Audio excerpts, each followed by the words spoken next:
The five-star restaurant was alive with crystal clinking and whispered deals, until the most powerful man in the room looked down at the folded note resting beside his perfectly seared ribeye.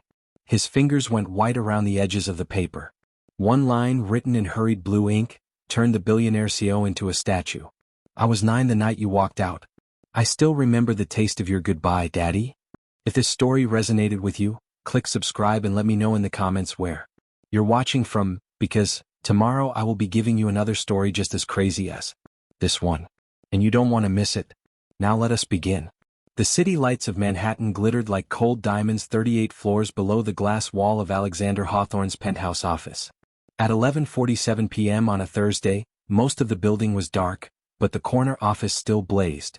Alexander, 47, impeccably tailored, face carved from years of boardroom battles, stood motionless in front of the window, a crystal tumbler of 30-year Macallan untouched in his hand. He hadn't tasted anything in years. On the desk behind him lay the photograph he never let anyone see, a little girl with gap-toothed smile and chocolate-brown curls, holding a stuffed giraffe almost as big as she was. The picture was turned face down now, the way it had been for 16 years.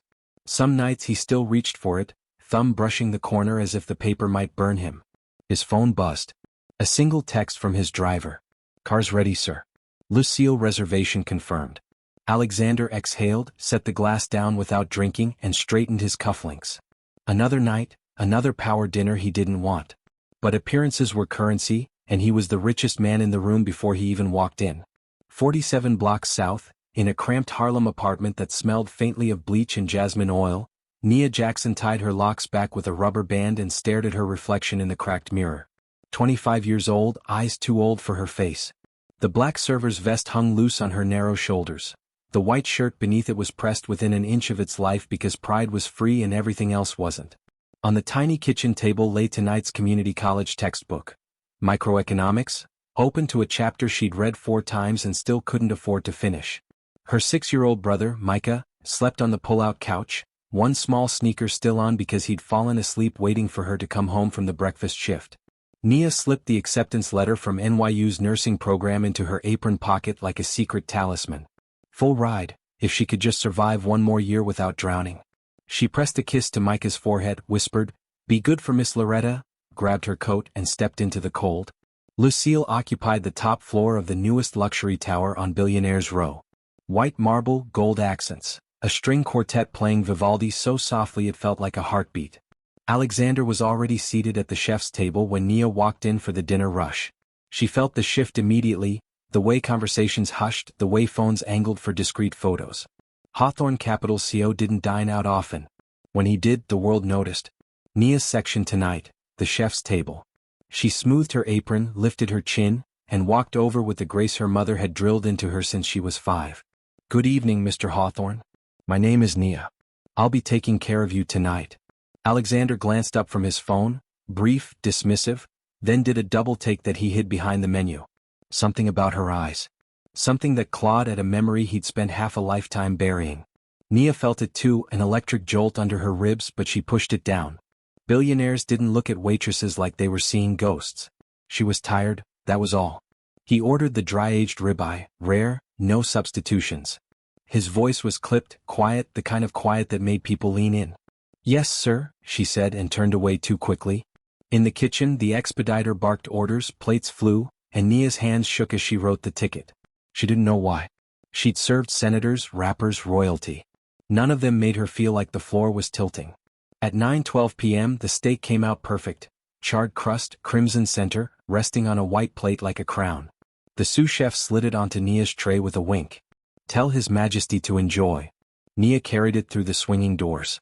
The room had gone quieter, even the quartet seemed to play softer. Alexander was alone at the table, tie loosened, staring out at the city like it belonged to him. Because half of it did. She set the plate down. And then she did the thing that would unravel both their lives.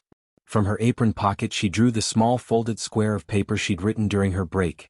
6 words that had burned in her chest for 16 years. She placed it beside his knife without a word and walked away before he could look up. Alexander noticed the paper a full 30 seconds later. He unfolded it with the same fingers that signed 9-figure deals. "I was 9 the night you walked out. I still remember the taste of your goodbye, Daddy." The restaurant noise vanished. The string quartet, the clinking crystal, the heartbeat of the city, gone. There was only the thud of his own pulse and the sudden violent memory of a little girl's scream echoing down a driveway in Connecticut as his Mercedes disappeared. Across the room, Nia stood at the service station pretending to polish silverware, but her eyes never left him. She watched the most powerful man she'd ever seen turn ashen, watched his hand tremble so hard the note fluttered like a trapped moth. Alexander looked up, slowly, deliberately, and their eyes locked across 30 feet of marble and candlelight. For the first time in 16 years, Alexander Hawthorne couldn't breathe. Alexander couldn't move. The note lay open beside the untouched stake like evidence in a trial he'd spent half his life avoiding. The words were written in blue ballpoint, the ink slightly smudged as if the hand that wrote them had been shaking too. Daddy. No one had called him that in 16 years. Not since the night he'd told a 9-year-old girl with tear-streaked cheeks that big girls didn't cry, right before he closed the car door and instructed the driver to take him to the airport. Geneva. Then Singapore. Then anywhere that wasn't home. He looked up again. She was still at the service station, polishing the same water goblet for the third time. Her shoulders were rigid, chin lifted in that defiant way he suddenly remembered, exactly the way she used to stand when she was 5 and refused to apologize for breaking her mother's vase. The memory hit him so hard he gripped the edge of the table. Nia felt his stare like a hand on the back of her neck. She set the goblet down too hard. Crystal rang against marble. A few heads turned. She didn't care. 16 years of rehearsing this moment in her head, and now it was here and her lungs had forgotten how to work. She had two choices: run to the kitchen and pretend she'd never been stupid enough to hand a billionaire that note, or walk over and finish what she started. Her feet decided for her. Each step across the dining room felt like walking through water. The quartet was playing something slow and aching, she would never remember what. She stopped 2 feet from his chair, close enough to smell the cedar and citrus notes of his cologne that cost more than her rent. Alexander's voice came out rough, barely above a whisper. What did you just call me? Nia's throat closed. She had practiced 1,000 speeches, angry ones, broken ones, pleading ones, but every word evaporated. All that came out was the truth, small and trembling. You heard me. His eyes, storm gray, bloodshot now, searched her face like he was trying to overlay the woman in front of him with the child he'd left behind. The resemblance was brutal. The shape of her mouth. The tiny scar on her left eyebrow from when she'd fallen off her bike trying to follow him to the office. He hadn't been there to see the stitches. Alexander's hand lifted an inch off the table, then fell again. Nia? Hearing her name and his voice cracked something open inside her chest. She laughed once, sharp, humorless. You remember my name? That's something, I guess. Around them, the restaurant had gone unnaturally still. Diners pretending not to stare. Phones lowered. Even the quartet seemed to hold a breath. Alexander stood slowly, like any sudden movement might make her vanish. He was taller than she remembered, broader, but the way he held himself, shoulders slightly forward, protecting something, was exactly the same. Nia, he said again, softer. My God. Look at you. Don't. The words snapped out of her like a whip. Don't you dare look at me like I'm some miracle you stumbled into. You don't get to be surprised. His face crumpled, just for a second, but she saw it. The invincible Alexander Hawthorne, the man who bought and sold companies before breakfast, looked like someone had punched him in the soul. I looked for you, he said, voice cracking on the lie before he could stop it. For years I... Stop. She took one step closer, close enough that the candlelight painted gold across both their faces. Her next words came out low, trembling with everything she'd never been allowed to say. You didn't look for me. You paid people to make sure I never found you. Mom cried herself to sleep for 2 years begging your lawyers for one phone call. One birthday card. You sent a check instead. Alexander flinched like she'd slapped him. His hand reached out, instinct, muscle memory, and hovered in the air between them, unsure whether to touch her shoulder or pull back. Nia's eyes filled so fast the tears surprised even her.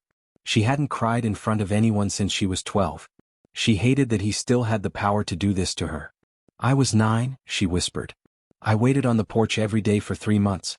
I thought if I sat there long enough, you'd come back and say it was all a mistake. Alexander made a sound, half sob, half groan, and the strongest man in New York folded forward like he'd been shot. His forehead almost touched hers. I'm sorry, he rasped. I'm so sorry, baby girl. The childhood nickname shattered her. Nia stepped back so fast the heel of her shoe caught on the rug. She would have fallen if a busboy hadn't caught her elbow.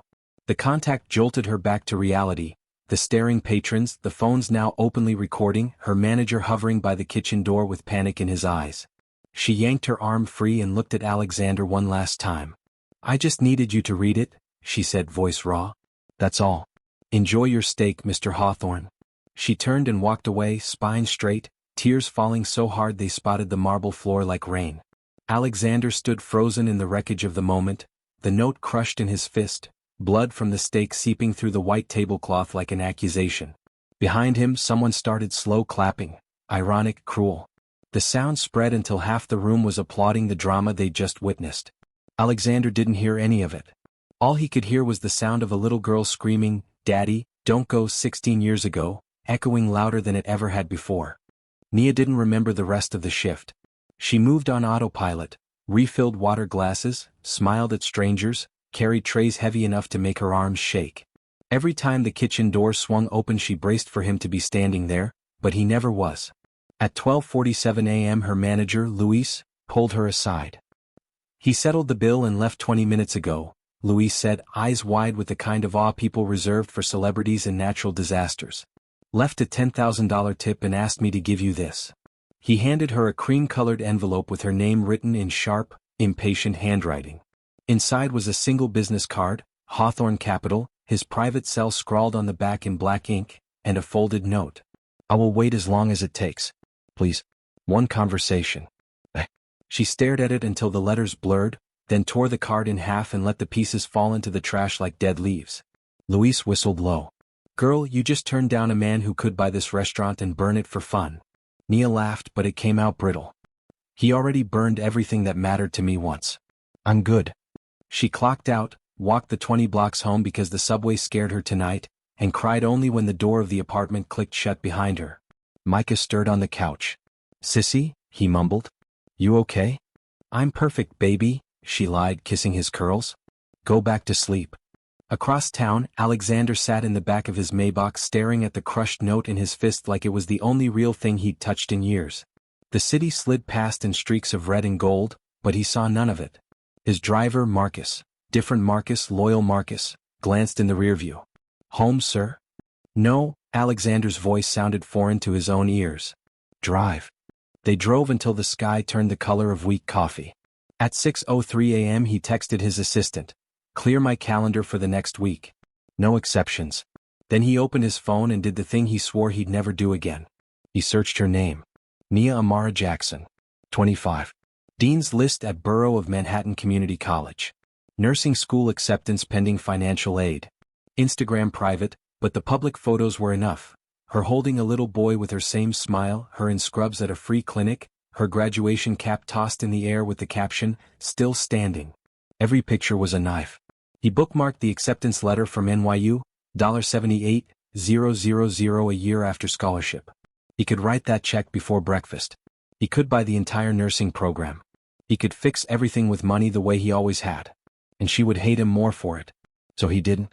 Instead he sat in his 38th-floor office with the blinds closed and the lights off, staring at the face-down photograph until the sun climbed high enough to leak through the cracks. His phone buzzed. His ex-wife, Vanessa, calling for the first time in 8 years. He let it ring out. She left a voicemail he deleted without listening. Some doors needed to stay nailed shut. At 3:17 p.m. he finally moved. He put on a baseball cap, a hoodie no one would ever expect to see on him, and took the service elevator down to the street like a thief. He stood outside Lucille for 43 minutes waiting for her to come in for the dinner shift. When she did, hair in a fresh bun, eyes red-rimmed but chin high, she walked right past him without recognition. He told himself that was mercy. Nia felt someone watching her the entire night, but every time she scanned the room he wasn't there. Good, she told herself. Great. Perfect. She almost believed it. At closing, Luis tried again. He was here earlier. Not inside, outside. Just standing there like a lost dog. I swear the man looked broken. Nia's laugh was sharp enough to cut glass. Good. Let him stay broken. She meant it. She really did. But when she got home and opened her laptop to study, the first thing she typed into Google was Alexander Hawthorne wife death. The headlines were old, brutal, clinical. Vanessa Hawthorne, 38, succumbs to ovarian cancer after 3-year battle. Billionaire husband absent from funeral amid reports of bitter divorce. There were photos, her mother at 38, thin and bald from chemo, smiling anyway. And one photo of Alexander at the cemetery, standing 20 feet away from everyone else, face in his hands. Nia slammed the laptop shut so hard Micah woke up. "I'm sorry, baby," she whispered, rocking him back to sleep. But she was apologizing to someone else entirely. The next day she called in sick for the first time in 3 years. Alexander spent it in a church in Harlem he hadn't entered since the day Nia was baptized. He sat in the back pew and stared at the crucifix until his eyes burned, trying to pray and discovering he'd forgotten how. He left a check in the offering plate anyway, 7 figures, anonymous. The priest would find it later and think it was a miracle. Neither of them slept. Neither of them reached out.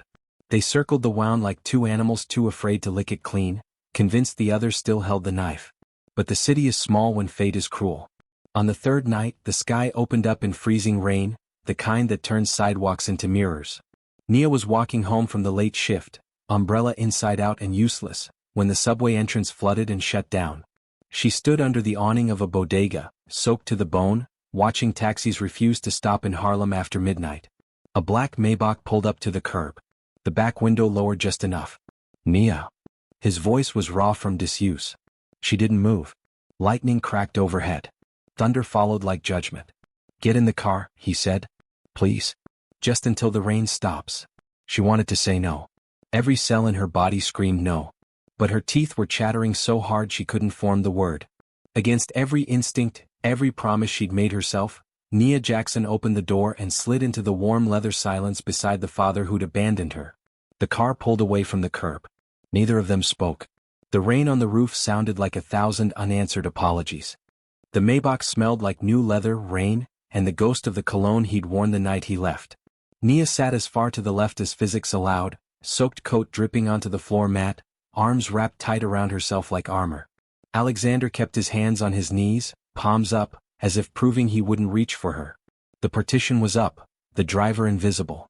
Only the rhythmic thump of wipers and the city's muffled heartbeat through bulletproof glass. Minutes bled away. Finally he spoke, so quietly she almost missed it. "I used to drive this exact route when you were little. You'd fall asleep against my shoulder before we hit the bridge. I'd carry you up 4 flights because the elevator was broken." Nia's jaw clenched. "Don't?" He nodded once, accepting the boundary, and stared out his window instead. The storm got worse. Lightning strobed, turning the interior white for split seconds, long enough for her to see the exhaustion carved into his face, the new lines she didn't remember from magazines. Traffic stopped dead on the FDR. A semi had jackknifed, red and blue lights painted the rain. They weren't moving for hours. Alexander pressed the intercom. "Marcus, find us somewhere dry." Marcus's voice crackled back. "Everything's gridlocked, sir. Closest is the Hawthorne Plaza Hotel, 2 blocks, but streets are flooded." Alexander looked at Nia. Not an order. A question he was terrified to ask out loud. She laughed once, wet and bitter. "Of course you own a hotel. It has a private entrance," he said carefully. "No lobby. No cameras. Just warm. And dry. You can have an entire floor to yourself. I'll stay in the car if you want." She wanted to say no. She wanted to open the door and walk into the storm and never look back. But her teeth were chattering so hard her head ached, and Micah was waiting at Miss Loretta's with a fever she couldn't afford to make worse by getting pneumonia. "Fine," she whispered. "But we are not doing this. Whatever this is." He nodded like a man granted a stay of execution. 10 minutes later Marcus pulled into an underground garage that looked more like a private Batcave than a hotel entrance. A concierge in a black suit appeared with 2 umbrellas and the kind of practiced blank face that cost 6 figures to train. Alexander stepped out first, holding the door for her the way he used to when she was small enough to need it. She ignored his hand and walked past him, dripping a trail across Italian marble. The elevator was mirrored. She caught their reflection side by side, father and daughter, strangers in designer clothes and trauma. The sight made her stomach lurch. He noticed. Of course he did. "I can take the service elevator," he offered. "Just press the damn button." He pressed PH. Penthouse. Of course. The doors opened directly into a living room the size of her entire apartment building. Floor-to-ceiling windows, a fireplace already lit, city lights glittering through sheets of rain like fallen stars. Nia stood in the foyer dripping and furious. "I said a room, not the whole damn palace." "You're shaking," he said softly. "There are clothes in the guest wing. Sweatpants, robes, whatever you need. They're new. I keep extras for emergencies. He swallowed. I'll stay right here. He meant it. He walked to the opposite side of the room, put the entire kitchen island between them, and leaned against the counter like a man trying not to spook a deer. Nia hesitated, then disappeared down the hallway he'd indicated. She found a bedroom bigger than her childhood home, a closet full of women's clothes in every size, because of course there were. She hated that she was grateful for the soft Harvard hoodie and warm socks. When she came back out 20 minutes later, hair towel dried into loose locks, he hadn't moved. A tray sat on the counter, grilled cheese cut into triangles the way she used to beg for, tomato soup steaming in a bowl, a glass of chocolate milk with a bendy straw. Exactly what he made her after nightmares when she was 7. Her eyes burned. I figured you hadn't eaten, he said, voice rough. I can throw it out if... I'm not hungry. A lot. Her stomach betrayed her with a loud growl. He pushed the plate an inch closer and took 3 deliberate steps back, hands raised. They stood in heavy silence while the storm screamed against the windows. Finally Nia picked up half the sandwich with shaking fingers and took a bite. It tasted like childhood and grief. Alexander watched her like she might disappear if he blinked. She swallowed. You remembered the crusts off. I remember everything, he said so quietly she almost didn't hear. Every bedtime story. Every school play I missed. The way you used to fall asleep holding my tie because you said it smelled like safety. Nia set the sandwich down, appetite gone. Stop. I won't ask you to forgive me tonight, he said. I don't deserve 5 minutes, let alone a lifetime. But you're here. You're real. And his voice cracked completely. I'm so sorry I missed it all. She looked at him then, really looked. The strongest man in New York was shaking harder than she was. Outside, thunder rolled like God clearing his throat. Nia walked to the window, putting the whole room between them again. Rain streaked the glass in rivers. I used to stand at windows like this, she said to the storm. After Mom died. I'd watch the cars on the street and try to guess which one might be you coming back. I did that for 3 years. Alexander made a sound like he'd been punched. She kept going, softer now. I stopped believing in fathers the day we buried her alone. He crossed the room in 4 strides but stopped himself a foot away, fists clenched at his sides. I was in Tokyo when he couldn't finish.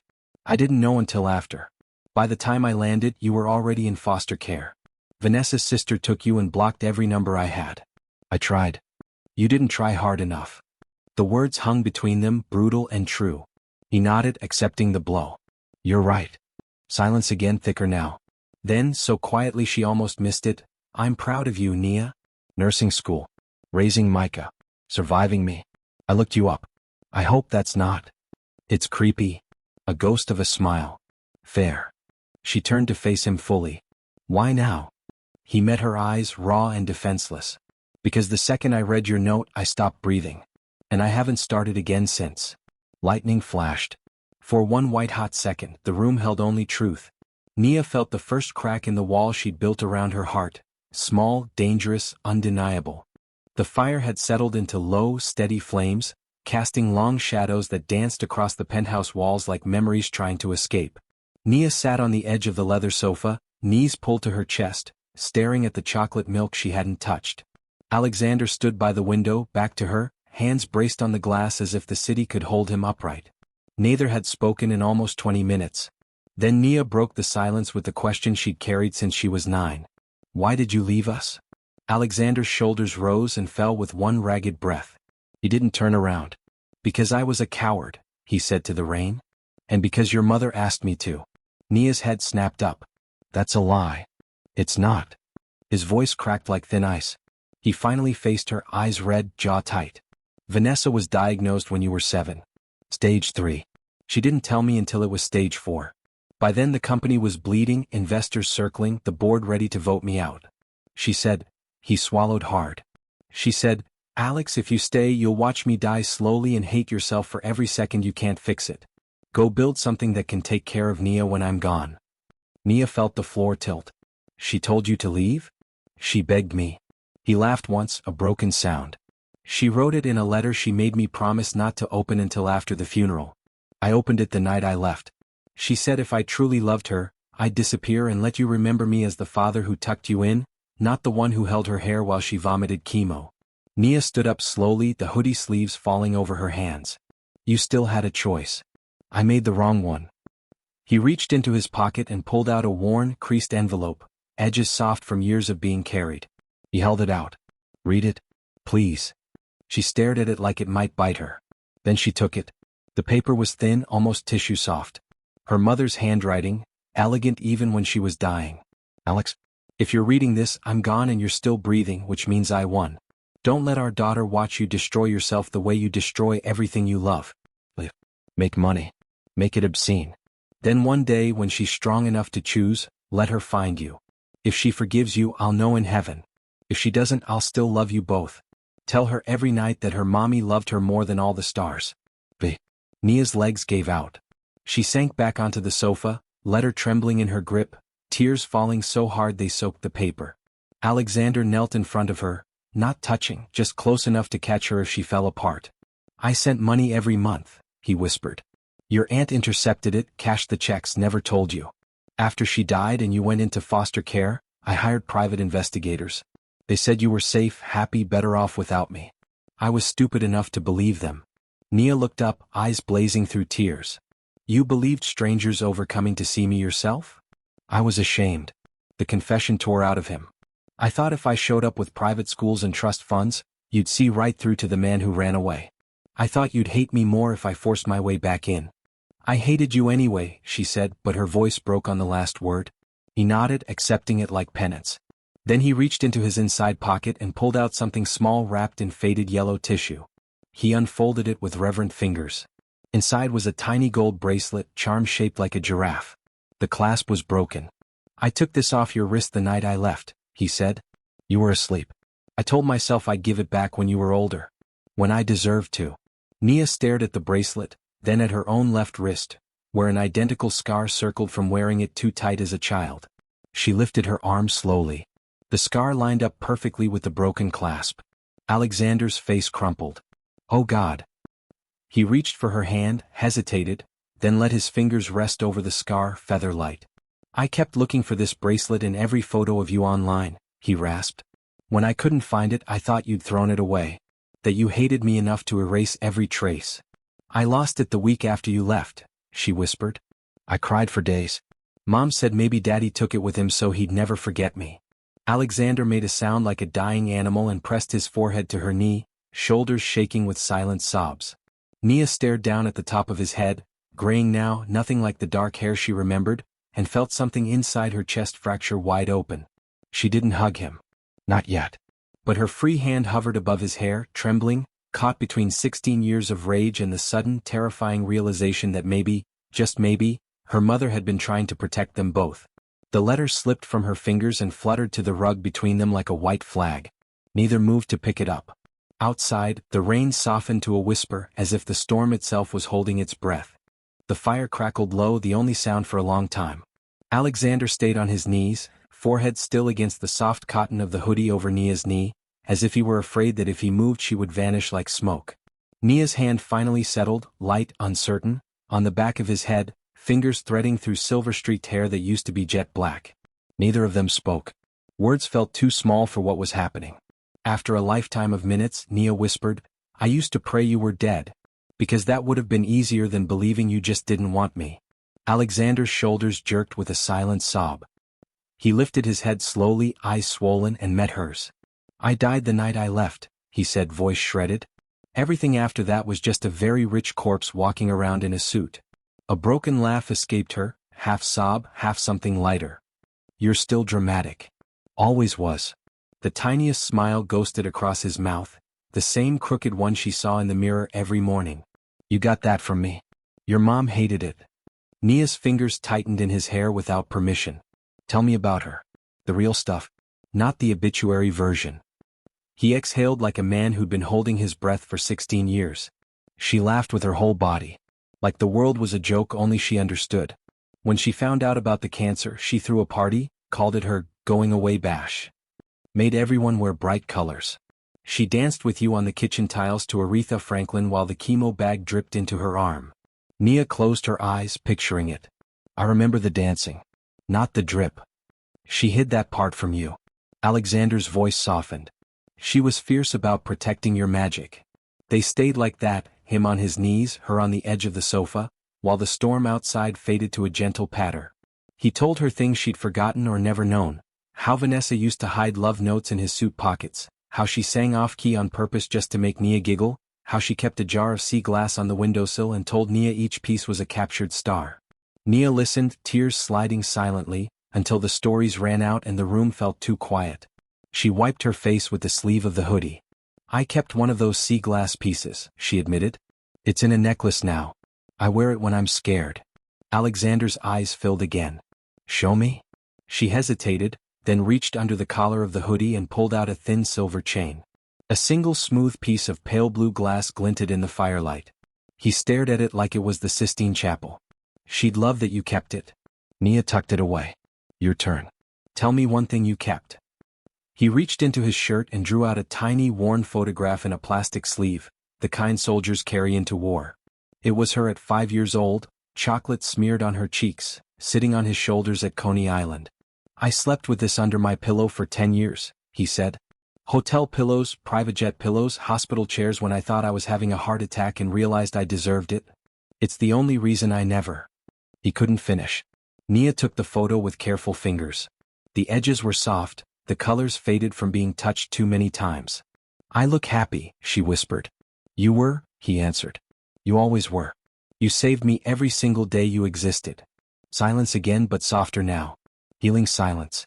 Nia slid off the sofa to sit on the rug beside him, close enough that their shoulders brushed. He went very still, like any sudden movement might scare her off. She leaned her head, just barely, against his upper arm. He let out a shaky breath that sounded like salvation.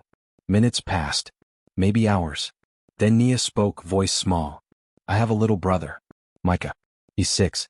He's never had a dad. Our mom, after you, she picked badly. Twice. I've been raising him since he was 2. Alexander turned his head slowly to look at her. I know. I've seen pictures. He has your eyes. You stalked my Instagram? Religiously, he admitted without shame. I know his favorite dinosaur is the ankylosaurus. I know he wants to be an astronaut and that he's terrified of thunderstorms. Nia laughed through fresh tears. You creep. I'm working on earning a better title. She studied his profile in the firelight. If we do this, whatever this is, you meet him as Alex. Not the billionaire. Not the guy on magazine covers. Just Alex who brings dinosaur books and knows how to make grilled cheese triangles. Alexander's eyes closed in gratitude so fierce it looked like pain. I will be whoever you need me to be. For as long as you let me. Nia rested her head fully against his shoulder now. He smelled like rain and expensive soap and something achingly familiar. I'm scared, she admitted into the quiet. Me too, he whispered. But I'm more scared of missing one more second of you. Outside the clouds parted. A slice of moon appeared, silver and perfect. Inside, for the first time in 16 years, a father held his daughter, careful, reverent, like she was made of the thinnest glass and the strongest steel all at once. Neither of them wanted morning to come. Dawn crept in pale and merciless through the penthouse windows. Nia woke first, curled on the wide sofa under a cashmere blanket Alexander must have draped over her sometime in the night. He was asleep sitting up on the floor beside her, back against the couch, head tilted at a painful angle, one hand still resting on her ankle like he'd been afraid she'd disappear if he let go. For one quiet minute she watched him, really watched, and felt something dangerously close to peace. Then her phone buzzed on the coffee table. A known number. A video file. She opened it before her brain caught up. The screen filled with grainy security footage. The Lucille dining room for nights ago. The exact moment she slid the note across the table. The exact moment Alexander's face collapsed. The exact moment he stood and whispered her name like a prayer. The clip was already everywhere. TMZ headline screaming across the bottom. Billionaire abandons dying wife and secret daughter. Shocking reunion caught on camera. Below it, another article worse. Sources close to the Hawthorne family confirm Alexander Hawthorne paid millions to keep love child Nia Jackson hidden while her mother died alone. Nia's stomach lurched. She scrolled with shaking fingers. Twitter was on fire. #DeadbeatDaddy trending worldwide. Old photos of her mother in the hospital bed next to paparazzi shots of Alexander boarding private jets. Someone had dug up court documents, sealed juvenile records from when she was in foster care, claiming she'd been troubled. Comments called her a gold digger, a liar, worse. Her phone buzzed again. Miss Loretta. Nia baby, there are reporters outside the building. Mike is scared. I can't get him to school. What do I do? Nia stood so fast the blanket tangled around her legs. Alexander jerked awake, instantly alert. Nia? She shoved the phone at him, screen still glowing with the video that had just detonated both their lives. He watched in silence, face draining of color with every second. I didn't leak this, he said immediately. I swear on my life. I don't care who leaked it. Her voice cracked like a whip. My little brother is 6 years old and strangers are camped outside his door because of you.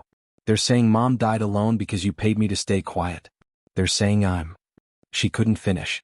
Alexander was already on his feet, reaching for his own phone. I'll fix this. I'll kill the story, sue every outlet. You can't fix this. She was shouting now, chest heaving. You don't get it. This isn't a stock price you can buy back. This is Micah crying because people are yelling, "Where's your rich daddy?" through the window. Alexander flinched like she'd struck him. Let me get you both out of there. I have security, a house upstate. No, the word sliced clean. We are not your problem to solve with money. Nia, please. You did this. Her voice dropped to something cold and deadly quiet. Every single headline is true, isn't it? You left. You paid. You hid. And now the world knows, and Micah gets to grow up with the internet calling his sister a whore. Alexander reached for her, desperate. Let me help. Don't touch me. She stepped back so fast she hit the coffee table, pain shooting up her spine. Last night I almost believed you were different. That you actually felt something. But you don't change, do you? You just throw money and NDAs and private jets at everything until it goes away. That's not. It is. Tears streamed down her face, hot and furious. I was stupid enough to let you hold me. I cried on you. I thought, her voice shattered. I thought maybe you came back because you loved me. But you just didn't want to be alone with what you did.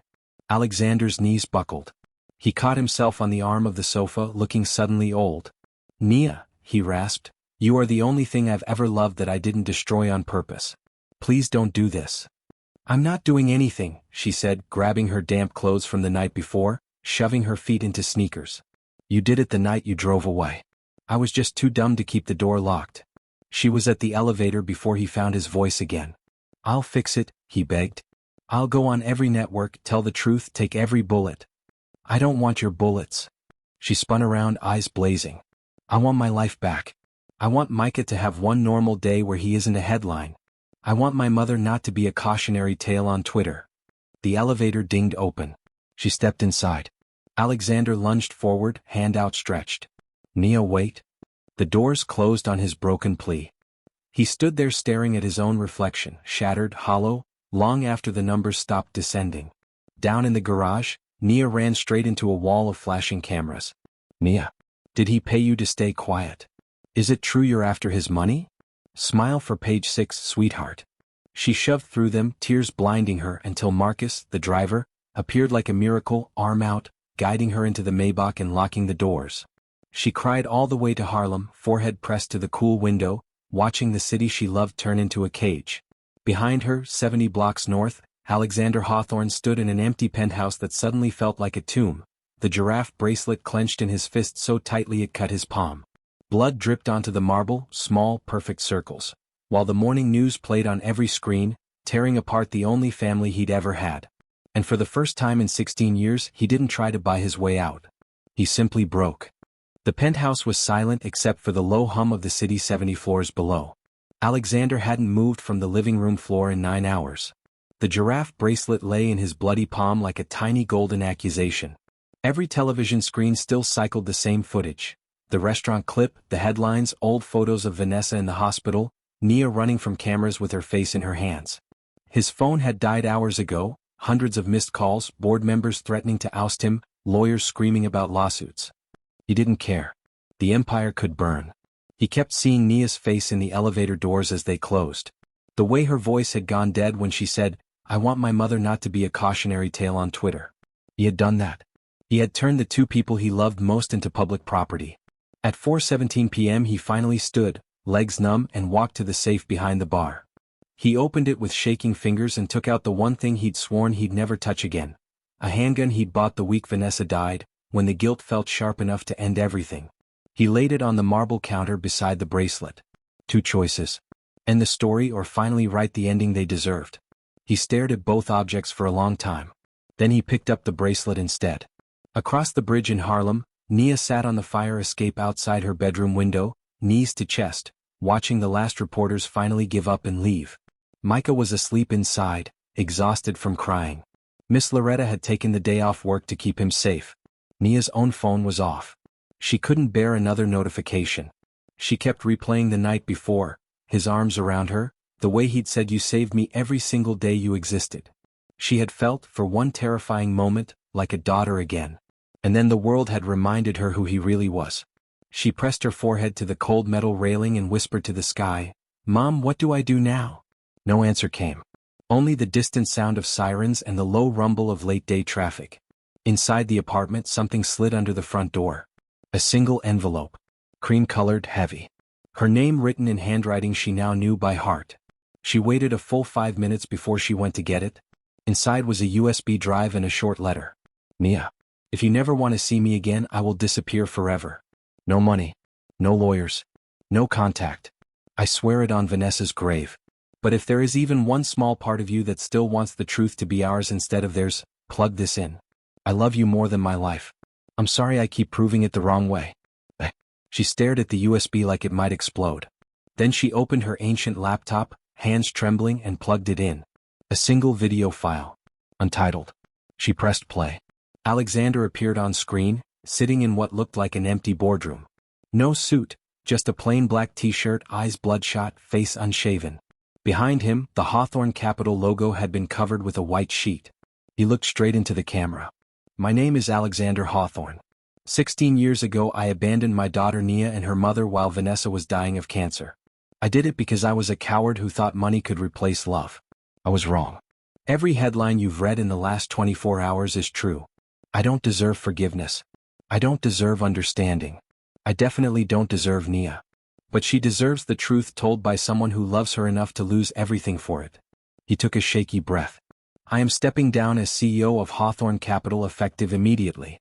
I am dissolving my personal fortune and placing it into an irrevocable trust for children who've lost parents to cancer, starting with full scholarships for every nursing student at NYU for the next 50 years, beginning with Nia Amara Jackson and anyone she chooses to help.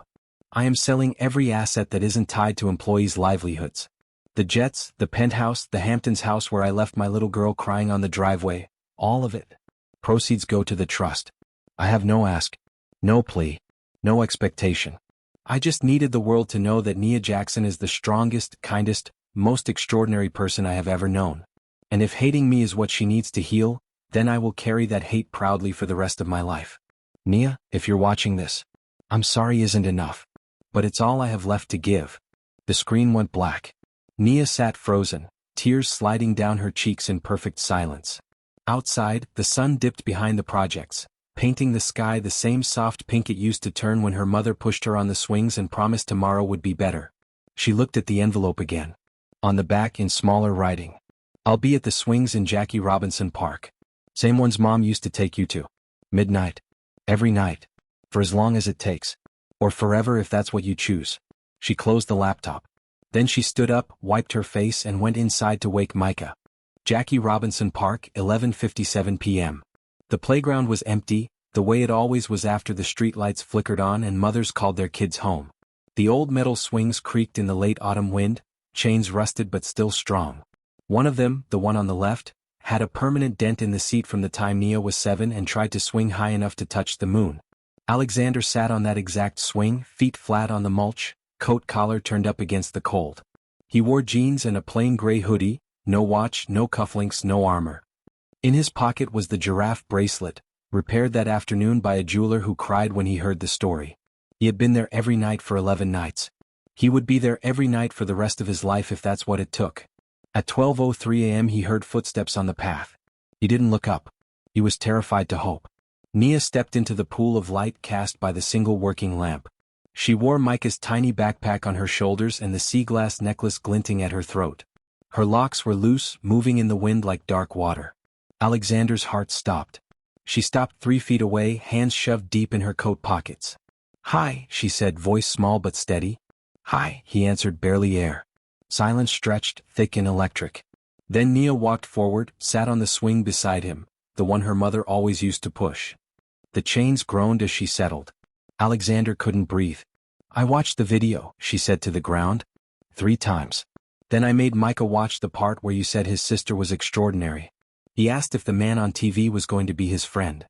Alexander closed his eyes, tears slipping free. Nia kept going, softer now. I thought about never coming here. Letting you sit on this swing until you turned to stone. Part of me still wanted to punish you. I deserve it, he whispered. I know. She kicked at the mulch. But Mom's letter, she said one day when I was strong enough to choose. I'm strong enough now. He finally looked at her, really looked. Moonlight painted silver across her cheekbones, the same cheekbones he saw in the mirror every morning. I don't want your money, she said. I don't want the trust or the scholarships or any of it if it comes with cameras and headlines. I just want. She stopped, throat working. Alexander waited, swing barely moving. I want Sunday mornings, she said, voice cracking open. I want someone who burns the pancakes and still makes the shapes into dinosaurs. I want Micah to have a grandfather who teaches him how to throw a spiral and tells him his mom was the bravest person who ever lived. I want my dad back. But only if he's really back. Not the ghost who sends checks. The one who stays when it's hard. Alexander slid off the swing and onto his knees in the mulch in front of her, same way he had in the penthouse, but this time without walls or billions between them. I'm here, he said, voice raw. I sold the penthouse this morning. I'm moving into a 2-bedroom in Washington Heights, 3 blocks from you. I start volunteering at the Children's Hospital next week, reading to kids who don't have visitors. I'm learning how to make dinosaur pancakes. I will be at every school play, every doctor's appointment, every 3 a.m. nightmare. I'm not going anywhere. Ever again. Nia studied his face for a long, searching moment. Then she reached into Micah's backpack and pulled out the stuffed giraffe he couldn't sleep without. He wanted you to have this, she said. Said every grandpa needs a grand giraffe. Alexander took it with shaking hands, pressed it to his heart like it was the most expensive thing he'd ever been given. Nia stood, walked the 2 steps between them and wrapped her arms around his neck, awkward at first, then fierce. He rose slowly, lifting her off the ground the way he used to when she was small enough to fit against his chest. She buried her face in his shoulder and finally, let the little girl inside her cry the way she hadn't been allowed to at 9 years old. Alexander held her so tightly the world couldn't have pried them apart. I love you, he whispered into her hair over and over. I love you, I love you, I love you. I never stopped. I'm so sorry. I love you.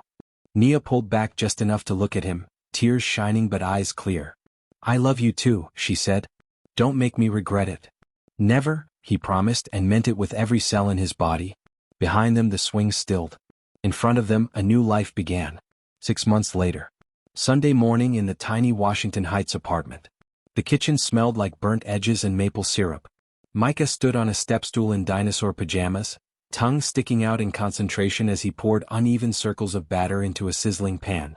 Alexander, flour in his hair, wearing an apron that said World's Okayest Grandpa, flipped a lopsided Triceratops pancake and bowed dramatically when Micah cheered. Nia leaned in the doorway, sea-glass necklace catching the sunlight, watching them with the kind of smile that didn't need words.